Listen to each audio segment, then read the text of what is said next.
భార్యను ఆటబొమ్మ చేసి ఆడుకున్నాడు ఓ భర్త. భార్యను ఎవరైతే కన్నెత్తి చూస్తే చంపేసేవాళ్లున్న ఈ కాలంలో భార్యను ఆటబొమ్మలా చూసే భర్తలు కూడా ఉన్నారు. రోజూ నైటు భార్యకు డ్రగ్సిస్తూ మైకంలోకి పంపించి వేరే వాళ్ళని పిలిచి రేప్ చేయిస్తున్నాడు ఓ మృగం. మనిషి రూపంలో ఇటువంటి రాక్షసుడిని ఎప్పుడైనా చూసి ఉండరు. పురాణాలు, ఇతిహాస కథల్లో కూడా ఎక్కడా కనిపించరేమో, కాని ఫ్రాన్స్లో ఇటువంటి రాక్షసుడు ఒకడు కనిపిస్తాడు. ఫ్రాన్స్ షాపింగ్ మాల్లో పొట్టి స్కర్ట్స్ వేసుకున్న అమ్మాయిలను అసభ్య యాంగిల్స్లో ఫోటోలు తీస్తూ డొమినిక్ పెలికాట్ అనే 71 ఏళ్ల వృద్ధుడు పోలీసులకు కనిపించాడు. అనుమానం వచ్చిన పోలీసులు వృద్ధుడిని అరెస్ట్ చేసి అతడి వద్ద ఉన్న ఫోను, గాడ్జెట్స్ని స్వాధీనం చేసుకొని పరిశీలించారు. ఫోన్ చూసిన పోలీసులు ఒక్కసారిగా షాక్ తిన్నారు. ఆ ఫోన్లో ఉన్న ఫోటోలను చూసి వారికి మాట రాలేదు. ఒకే మహిళను పలువురు అత్యాచారం చేస్తూ ఉన్న ఫోటోలు ఆ ఫోన్లో ఉన్నాయి.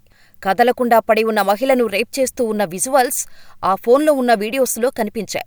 పోలీసులకు డౌటొచ్చి వారి స్టైల్లో ఆ వృద్ధుడికి 4 తగిలించేసరికి నిజం ఒప్పుకున్నాడు. వృద్ధుడు చెప్పిన మాటలు విన్న పోలీసులు షాకయ్యారు. ఎందుకంటే ఆ అత్యాచారం చేయబడుతున్న మహిళ ఆ వృద్ధుడి భార్యే. ఆ అత్యాచారం చేస్తున్న మనుషుల్ని కూడా ఆ వృద్ధుడే పిలిపించాడు. ఈ కథ విన్న పోలీసులకు అనుమానం వచ్చింది. దర్యాప్తు చేశారు.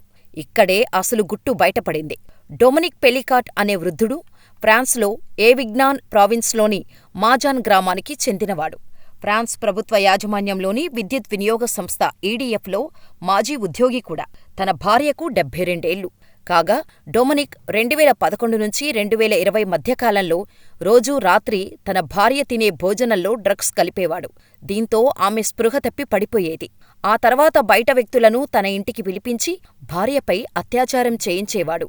ఇలా 2011 నుండి 2020 వరకు 72 మందితో 92 సార్లు అత్యాచారం చేయించాడు ఈ రాక్షసుడు.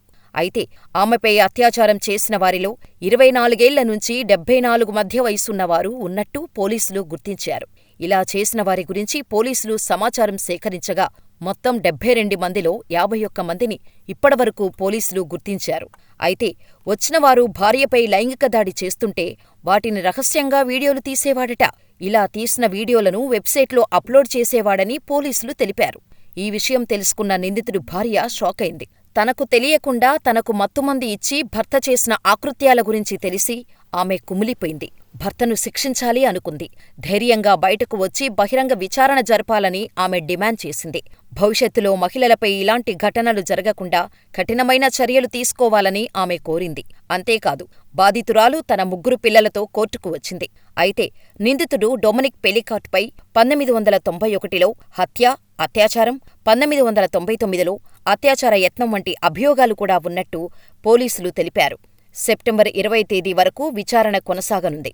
సాధారణంగా ఏ భర్తైనా సరే భార్యకు కష్టసుఖాల్లో నేనున్నానంటూ తోడుగా ఉంటాడు. భార్యపై ప్రేమను చూపుతూ కంటికి రెప్పలా కాపాడుకుంటాడు. కాని కొందరు మాత్రం డొమినిక్ పెలికాట్ వంటి భర్తలు భార్యలను ఆటబొమ్మలుగా చూస్తూ వారిని చులకనగా చూస్తారు. ఇటువంటి వారిని చూసినప్పుడే అసలు వీడు మనిషేనా అనే భావన ప్రతి ఒక్కరికీ అనిపిస్తుంది.